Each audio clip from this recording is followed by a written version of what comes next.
ኣብ ኤውሮፓ ዝጸንሐ ልዑል ምስፍሕፋሕ ለበዳ ብዝለዓለ ናህሪ ይጎድል ከም ዘሎ ምቁጽጻር ለበዳ ሕብረት ኤውሮፓ አመልኪቱ መንግስቲ ዘዳለዎ ንድፊ ሕጊ ሽወደን ኢሚግሬሽን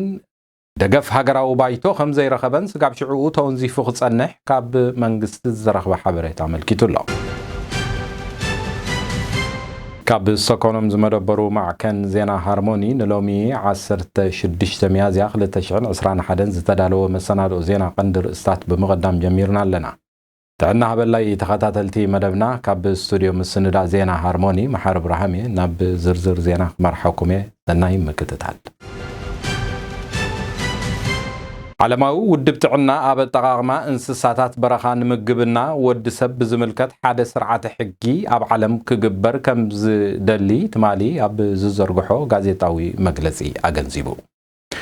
እቲ ውድብ ሎሚ ዓለምና ወዲ ሰብ ናይ ስጋ ድሌቱ ንምምላእ ንምግብና ካብ ዝጥቀመሎም ዘለዉ እንስሳታት በረኻ መብዛሕቶም ቀንዲ ተሸገምቲ ሓደገኛ ዝኾኑ ቫይረሳት ብምዃኖም ብተደጋጋሚ ንዝረኣዩ ዘሎ ዓለም ለኸ ለበዳታት ከም ዝኾኑ ድሕሪ ምሕባር ኣብዚ ጉዳይ ንምግብና ዘገልግሉን ዘየገልግሉን እንስሳታት ብዝምልከት ሕግን መምርሕን ክወፅእ መደብ ከም ዘለዎ እቲ ዜና ኣረዲኡ زعج عالمنا بعضي أتجمع خناتات أوديقوا زلوا لبدا خرانا بقندو مبجسيو كابسجا نايتن بمنكع زفلت عالية انسساتات كم زخنة زتفلالي مصنعات بحفشة مصنعات تا كورونا فيروس زتبجس الله حجر تشاينا خم زخنة ينقر أبتع بخويناتن جهست سبعة ومسلاتن عالماو أجندة خوينا زلا كل التجراي هزبتات كونه الكابت متماي كم مسارح خوينات مغصعي ناي زي الزوزو هزب تغيرو اب تقمي وعل كمزلو ناي زغلو جهست كا بمراحتي فدرال منغستي اثيوبيان منغستي ارتران يفصم كمزلون بتحتاتن درجه خلتيهم منغستات كمزي شكمو نابايتو صتا ودب حبرات هاغرات زقربه صبصب افليطو مسارت حلاف سبعو حجزات ودب حبرات هاغرات اب افريقا نزي املكيتو نتتمالي ليتي زعبا خناتات كويناتن سبعو قلولاون تግራይ اجندا حيزو زتأكد بايتو صتا ودب حبرات هاغرات اب زقربو صوصي مصنعتي اب تخلل بوتادرات كلتين منغستات كونيل كاسب بمطماين صوتاو عمص قتلت سلماوያን ሰባትን ዝኣመሳሰሉ ሰብአውን ወታደራውን ገበናት መፍጻም ይغጽል ከም ዘሎ አፍሊጡ بزي كازي قدامي منستر إثيوبيا نبايتو هاجرون عالمن وتعدرات منجست إرترا خب تجرا يوصو علو زبل قال كوا أنت أتوت حق جن كم وخم زي كونن هلاو وتعدرات منجست إرترا أب كل بوتات تجراي كم زلوا أبت إذا قربا أب أفليت الله أمباسادر أمريكا بود بحبرات هاجرات ويزورو ليندا غرينفيلد نتأخبا بزملكة وتعدرات إرترا نا إثيوبيا وتعدراو خدان بملباس اب تግራይ ክጽንሑ ዝግበር ዘሎ ፈተነ ብምጥቃስ መንግስት ኤርትራ በህጹጽ ወታደራቱ ክስሕባ ጠንቂቃ ከም ዘላውን እቲ ዝቀረበ ሓበሬታ አረጋጊጹ ብዛዕባ ጉዳይ እዚ ብዝምልከት ካብ ኣስመራ ይኹን ካብ አዲስ አበባ ቀጥታዊ መልሲ ከም ዘይተረኽበ ፍለጥ ተኻኢሉ ኣሎ እትን መላ ዓለም አሰካፈ ኩነታት ፈጢሩ ዘሎ ለበዳ ኮሮና ካብዞም ዝሓለፉ ቀረባ አዋርሕ አባ ህጉር ኤውሮፓ ናህሪ ምስፍሕፍሑ እንዳጎደለ ከም ዝመጸ በዓል መዚ ምቁጽጻር ተላባዒ ሕማማት ሕብረት ኤውሮፓ መልኪቱ መሰረት እቲ ዜና ኣብ ኩለን ሃገራት ብዝተወሰደ ዝተፈላለዩ ዝመልክዓቱ ምንቅስቃሳት መኸተ ናይ ለበዳ ምጅማርን ክታበትን ነቲ ናህሪ ከም ዝጎድል ካብ ዝገበሩ መሰረታውያን ጉዳያት ከም ዝኾኑ በዓል መዚ ዘውጽኦ ጋዜጣዊ መግለጺ አመልኪቱ بزبزة أساسر زينا خناتات لبدا بأوروبا بقدامين كالاين درجة سفيح قدعات وكوان تورده زحجي جن أب تحت قصصر نمو علو بفلايكا مستفيروس من بار تفتيرو زلو أفلتو حبرة سرتو سيخوة تصفو هواهو أب أوروبا يرأي كم زلو التي غازيتاوي مجلسي عمل كتو الله هاجر دنمارك مسفحفح لبدا كورونا اب تحت قصصر وعيله بمبال اب تهاجر بسنك لبدا بتكبر وعيلهم زصنحو زتفلالي محبراون حزباون ناي منقسقاسن محبراو غداتاتن ከተፋኹስ ከምዝ ጀመረት ካብ ኮፐንሃገን ዝበጽሐና ዜና አረዲዩ መንግስት ተሃገር ነቲ ናይ ምፍኻስን መምርሕታት ናይ ምቕያር መምርሕን ንምውጻእ ናብ ፎልክ ቲንገት ተባሂሉ ኣብ ዝጽዋዕ ሃገራዊ ባይቶ ተሃገር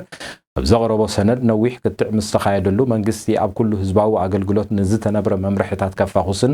ምስ ሓደሽቲ ምዕባለታት ኩነታት ናይ ተለበዳ ዝሳነይ መምርሕታት ኣብ ተሃገር ከተግብር ተባይቶ ብምውሳን ንመንግስቲ ተሃገር ስልጣን ይብዎ ኣሎ በዚ መሰረት ዴንማርክ በፍላይ ካቶም ምስክርነት ከታበት ዘለዎም ኣብ ባራት ክኸዱን ናብ ሓባር ጽምብላትን መዘናግዒ ርክባትን ክገብሩ ተፈቂዱ ከም ዘሎ እቲ ዜና አመልኪቱ አመንጎ ሰብ መዝታት ፖሊስ ኤውሮጳ ዘሎ ናይ ስራሕ ርክብን ምትሕብባርን ካብ ዝኾነ ይኹን ሓንኮልቲ ሕግታትን ቀይድታትን ሃገራት ሓራብ ዝኾነ መንገዲ ክቃለል ከም ዝግባእ ናብ ስልጣን መንግስትነት ሽወደን ዘሎ ሰልፊ ብምውካል ኣብ ሕብረት ኤውሮጳ ሓንቲ ካብ ኮሚሽነራት ኮይና ትሰርሕ ዘላ ወይዘሮ ይልቫ ዮሃንሰን ጻውዒት ኣቕሪባ መላ ኤውሮጳ ሸጋሩ ኮይኑ ዘሎ ጉጅላኡ ገበናት ተቃሊስካ ኣብ ትሕቲ ቁጽጽር ንምውዓሉ ሓበራዊ ስራሕ ሰብ መዚ ፖሊስ ሃገራት ኤውሮጳ ዘረጋግጽ ቁኑዕ መደብን ስትራቴጂን ከም ዘድሊ እታ በዓልቲ ስልጣን ሓቢራ ኣላ ንሳ ነቲ ብገለ ሽወደናውያን ካልኦት ኤውሮጳውያንን ፖለቲከኛታት ኣብ ሕብረት ኤውሮጳ ኣብ ልክዕ ከምቲ ናይ ሃገር ኣሜሪካ ፌደራላዊ ናይ ምርመራ ቤት ጽሕፈት ማለት FBI ኣብ ኤውሮጳውን ከقوም ንዝብል ርእይቶ ብግብሪ ከም ዘይከውንን እንታይ ዳ ኩሎም ንሓቢርካ መስራሕ ዝዕንቅጹ ዝተፈላለዩ ሕግታት ብምልጋስ ሓደ ቁርጡ ሓበራዊ ስራሕ ፖሊስ ኤውሮጳ ክህሉ ኣለዎ ብምባል መጉይታ ኣላ ሓበሬታ ካብ ትካል ዜና ሃርሞኒ ትካል ዜና ሃርሞኒ መደባቱ ብምስፋሕ ብጠለብን ጻውዒትን ኩልኹም ተኸታተልትናን ደገፍትናን ፈነወ መዓልታት ዜናታትና ብምስፋሕ ዝስዕብ ሓድሽ ናይ ዜና መዓልታት ፈነወታት ኣታቲና ከም ዘለናን ክትከታተልዎን እንሕብር በዚ መሰረት ሶሉስን ሓሙስን ብድምጽ ጥራይ ዝፍኖ ሓጸርቲ ዜናታት ከምኡውን እቲ ካብ ስቱዲዮ ቴሌቪዥን ሃርሞኒ ክፍኖ ዝጸንሐ ሶኒ ረቡዕን ዓርብን ክፍኖ ዝጸንሐ ናይ ዜና መሰናድኦ ብምስፋሕ نو خاب دحر صباح سنبت على 18 ميازا جميرو سنبت زفنو حديش ناي زينا فنو خنجمر مخانا نبسركم نمكتتالكم كأ نقدم من محدار هارموني ميديا تكتاتلو زلهم بستوكهولم زمدبرو أوروباو معكن زينا هارموني كابزي بسعيبو بحتير زتدالو خلوت زيناتات كأوروبالكم دقيمة سناي مكتتال ኣብ ሃገር ብራዚል ኣጋጢሙ ዘሎ ለበዳ ኮሮና ዝመበገሲኡ ሰብኣዊ ቁልውላው ተሃገር ብምቕጻል ኣብ ብራዚል ዘሎ ስርዓተ ሕክምናን ኣገልግሎት ጥዕናን ኣብ ተኣፋፉ ኩነታት ወዲቑ ከም ዘሎ ጸብጻባት ካብ ሪዮ ዲ ጀኔሮ ኣመልኪቶም ኣለዉ እዚ መሰረት ኣብ ሃገር ነታ ለበዳ ንምቁጽጻር በመራሕ መንግስቲ ሃገር ዝተራእየ ሸለልትነት እቲ ሃገር ልዑል ህይወት ዜጋታት ክትከፍል ከም ዝገበረ እቲ ሓበሬታ ረዲዩ ሃገር ፖላንድ ኣብታ ሃገር ንመንግስቲ ሩስያ ብምውካል ክሰርሑ ካብ ዝጸንሑ ንሰለስተ ዲፕሎማስያኛታት ኣብ ዘይግብኦምን ንጥፈታት ጸኒሖም ብምባል ካብ ሃገራ ከም ዝወጹ ብምውሳን ድሕሪ ምስጓጓ ኣብ መንጎ ክልቲአን ሃገራት ዝተፈጥረ ዲፕሎማስያዊ ቆይቂ ተኸቲሉ ሩስያ እውን ተመሳሳሊ ስጉምቲ ወሲዳ ከም ዘላ ካብ ሞስኮ ተሓቢሩ ኣሎ ኣብ ሃገረ ቡርኪና ፋሶ ከም ወተሃደራውን ጸጥታውን ኣዛዚ ኮይኑ ክሰርሕ ዝጸንሐ ሰብ ኣብታ ሃገር ፈጺሞ ተባሂሉ ዝተኸሰሰሉ ምጽናት ዓሌትን ጃምላዊ ቁትለት ገበነኛ ኮይኑ ብምጽንሑ ንሕልፈት ከም ዝተፈረደ ካብ ዓለማዊ ቤት ፍርዲ ዝተፈነወ ሓበሬታ ረዲኡ ኣሎ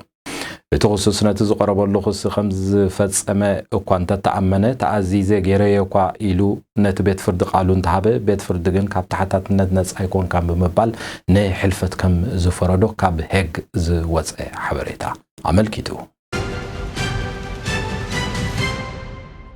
ሃገር ዴንማርክ ድሕሪቲ ኣብ ተሃገር ዝተወሰነ ክታበት ኣስትራ ኣብ ጥቕሚ ኸይውዕል ዝብል ትእዛዝ ኣብ ተሃገር ተኸዚኑ ዘሎ 200,000 ብልቃት ክታበት ናይ ኣስትራ ናብ ዓለማዊ ውድብ ጥዕና ክወሃብ ከም ዝተወሰነ መንግስቲ ዴንማርክ ኣረጋጊጹ ክብል ካብ ኮፐንሃገን ዝረኸብናዮ ሓበሬታ ረዲዩ ኣብ ምብራቕ ኣፍሪቃዊት ሃገረ ኢትዮጵያ ብናህሪ ዝስፋሕፋሕ ዘሎ ለበዳ ኮሮና ብናህሪ ይቕጽል ከም ዘሎ ካብ ኣዲስ ኣበባ ሰበስልጣን ሚኒስትሪ ጥዕና ሃገር ሓቢሮም ኣለዉ መሰረት እቲ ሓበሬታ ኣብ ሃገር ኩሎም መውሃቢ ህጹጽ ሕክምና ካብ መጠን ንላዕሊ ብሕሙማት ተጨናኒቖም ከም ዘለዉ ክፍለጥ ተኻኢሉ ኣሎ ኢትዮጵያ ኣብዚ ሰዓት እዚ ልዕሊ 2 ሚልዮን ዝኸውን ክታበት ኣስትራ ንዜጋታታ ከም ዝኸተበት ክፍለጥ ተኻኢሉ ኣሎ ዝኸበርኩም ተኸታተልቲ ሃርሞኒ ሚድያ ንሎሚ ዝበልናዮም መስተናድኦ ዜና መላ ኤውሮጳ ዞም ስጋብ ሕጂ ክትከታተልዎም ዝጸናሕኩም እዮም ንምክትታልኩም እንዳመስገንኩ ሓደ ካብቲ ንምስሳን ማዕኮንኩም ዝኾነ ሃርሞኒ ሚድያ ርእይቶኹምን ተሳታፍነትኩምን ብምዃኑ ኣብ ዩቲዩብ ዘሎ ቻነል ሃርሞኒ ሚድያ ሳብስክራይብ ብምግባር ቤተሰብ ናይ ማዕከና ክትኮኑ ንምሕፀን زي كازي على فيسبوك بعبيو خاب دحر قصنا معلتاو ززرقحو حدشت زينان حبريتان زتفلالي صحفاتن كترخبو سلازخونكم كتكاتاتولنا نعدمكم تساتفو حتاتو رخبونا صحافولنا ابزي اب سكرين زلو ناي ايميل ادراشنا بمتقام كتو كسنا خم تخلو احبر ابز قدام سنبت زلو مدباتنا خيترسعو كتكاتولو بفلاي كا نسنبت على 18 زي جمر حدش ناي زينا فنو سنبت كيجمر سلازخونه كتكاتولو ناتمعصنكو سناي ناي عرفتن ناي قدام سنبت غيزه خوخنلكم ناتمنخو اب سنبت ان فنو حدش ناي زينا فنو سغاب نرخب تحنقني